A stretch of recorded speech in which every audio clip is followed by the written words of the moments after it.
तो hello everyone, teaching tribe में आपका स्वागत है। आइए बात करते हैं कनेक्टिव टिश्यू के बारे में।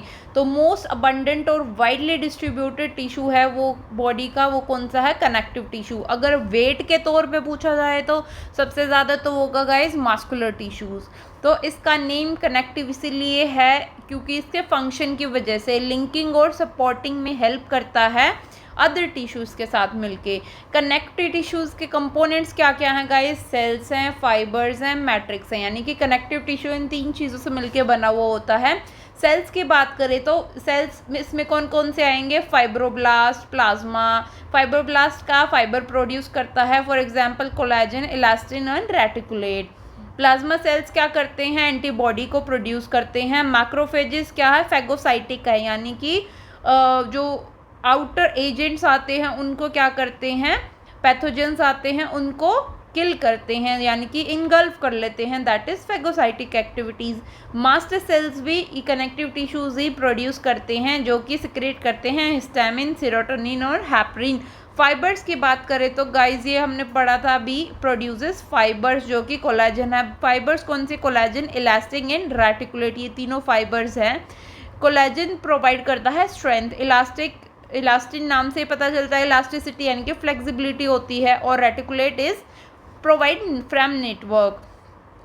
अगर मैट्रिक्स या ग्राउंड सब्सटेंस की बात करें तो ये क्या करते हैं? पॉलीसेक्राइड्स को मॉडिफाई करते हैं और सेल्स और फाइबर्स के बीच में प्रोड्यूस होते हैं।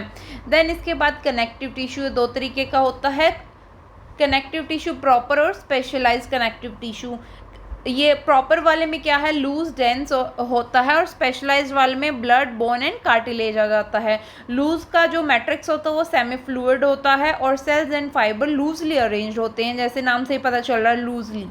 देन डेंस की बात करें तो सेमी फ्लूइड दोनों में ही होता है, और इसमें जो सेल्स और फाइबर्स है कॉम्पैक्टली पैक्ड होते हैं। स्पेशलाइज्ड में ब्लड की बात करें तो लिक्विड मैट्रिक्स होता है, और सेल्स में आरबीसी, डब्ल्यूबीसीज एंड प्लेटलेट्स होते हैं। फाइबर्स आर एब्सेंट, यानी कि इन बाकी सब में क्या है? फाइबर्स प्रेजेंट है, लेकिन ब्लड में इज फाइबर एब्सेंट। बोन के अंदर जो मैट्रिक्स है वो सॉलिड है।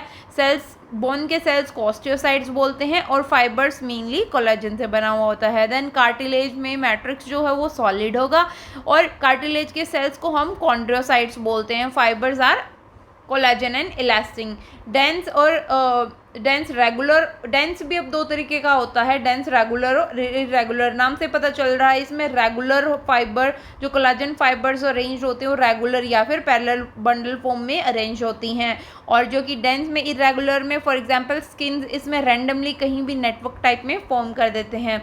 देन टेंडन्स, डेंस रेगुलर में टेंडन्स एंड लिगामेंट्स होते हैं जो कि skeletal muscle, tendons basically bones और स्केलेटन मसल्स को कनेक्ट करते हैं, जो बोन को कनेक्ट करते हैं, that are ligaments. Then loose connective tissues की बात करें तो एरियोलर एंड एडिपोज होते हैं। एडिपोज बेसिकली फैट सेल्स होते हैं जो कि फैट्स को स्टोर करते हैं, इनको एडिपोसाइट्स बोलते हैं। और एरियोलर, दोनों ये देखो स्किन के नीचे प्रेजेंट होते हैं, और एरियोलर किसमें?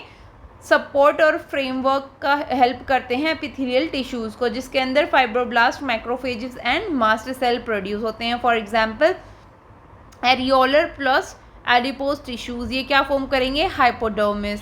जैसे मान लो स्किन की लेयर्स है, सबसे पहले मान लो ये आपका हाथ है, ऐसे हाथ लगा लो, ठीक है, ठीक है।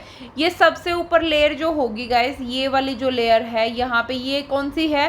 दिस इज एपिथेलियम, और एपिडर्मिस जिसको बोलते हैं। इसके जो नीचे वाली जो लेयर्स होंगी वो किसकी बनी हुई होती? They are made up of dermis, ठीक है। और इसके नीचे जिसके अंदर क्या प्रेजेंट है? क्या प्रेजेंट है? एरियोलर प्लस एडिपोज प्रेजेंट है, दे फॉर्म हाइपोडर्मिस। अब एरियोलर की बात करें तो इसके अंदर ये एपिथेलियम को क्या करता है? स्ट्रक्चर को फ्रेमवर्क या फिर सपोर्ट प्रोवाइड करता है, और इसके अंदर fibroblast, macrophages and mast cell भी होते हैं।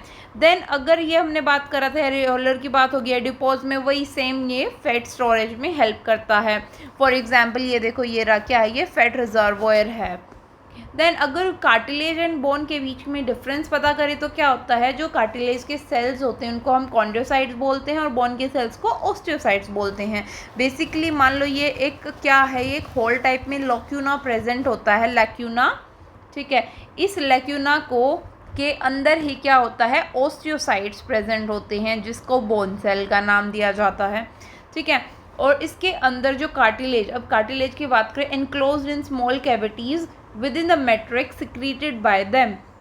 अगर वर्टिब्रेट्स के बारे में बात करें तो कई सारे जो कार्टिलेज यानी कि एम्ब्रियो, जब हम मतलब एम्ब्रियो के फॉर्म में बच्चा होता है तो उसमें क्या होता है, वो मोस्टली कार्टिलेज का ही बना होता है। लेकिन जैसे ही बच्चा बड़ा होने लगता है, एम्ब्रियो से फीटस वगैरह बनने लगता है और आगे मतलब छोटा बच्चा हो जाता है, देन वो बोन्स के अंदर, एडल्ट्स के अंदर बोन्स प्रेजेंट हो जाती हैं जो कि कार्टिलेज को रिप्लेस करती हैं। अगर बात करें कि ये कहाँ कहाँ प्रेजेंट होता है कार्टिलेज, ये टिप ऑफ नोज, नाक के ऊपर देखोगे ना आप, हड्डी नहीं होती, उसके अंदर क्या होता है, मेनली बेसिकली फ्लेक्सिबिलिटी सी प्रोवाइड होती है, तो that is made up of cartilage. आप कानों का जॉइंट्स देखोगे, जो स्टेप्स बोन होती है ना, वो that is also made up of cartilage. और ये किसके बीच में होता है, बोन्स ऑफ वर्टिब्रल कॉलम के बीच में भी प्रेजेंट होता है, ठीक है। ये बोन है वर्टिब्रल, ठीक है, ये यहाँ पे हड्डियाँ हैं, ये देखो, ये वर्टिब्रल कॉलम है, और इनके बीच में ये जो मान लो ये बोन्स है वर्टिब्रल कॉलम की, इनके बीच में प्रेजेंट होता है। लिम्स एंड हैंड्स के बीच में प्रेजेंट होता है। जैसे ये देखो कोलाजन फाइबर्स हैं, ये कोलाजन फाइबर्स क्या करती हैं, इलास्टिसिटी प्रोवाइड करती हैं, और ये कॉन्ड्रोसाइट इज द सेल। ऐसे ही अगर बोन्स के फंक्शंस को देखो तो ये structural framework to the body provide करता है, और सॉफ्टवेयर टिश्यू एंड ऑर्गन्स को प्रोटेक्ट करने में हेल्प करता है। और ये क्या है, weight bearing by the long bones of legs. और बोन्स और स्केलेटन मसल्स दोनों क्या करते हैं, they bring out the movement, दोनों मूवमेंट में हेल्प करते हैं। देन लॉन्ग बोन्स होंगे, उनके अंदर बोन मैरो होगा, जो बोन मैरो क्या होता है, वहाँ पे ब्लड सेल्स का प्रोडक्शन होता है। और इसमें ये स्ट्रक्चर दिखाया गया है, कॉम्पैक्ट बोन टिश्यू है, ये देखो कॉम्पैक्ट बोन टिश्यू कितना कॉम्पैक्टली पैक्ड है, और बोन सेल्स यानी कि बीच में क्या है, ऑस्टियोसाइट्स है, और ये लैक्यूनल उसमें प्रेजेंट है। तो that was all about your what, that was all about your connective tissue. I hope you like this video. Please जाके चैनल को सब्सक्राइब करें। Thank you.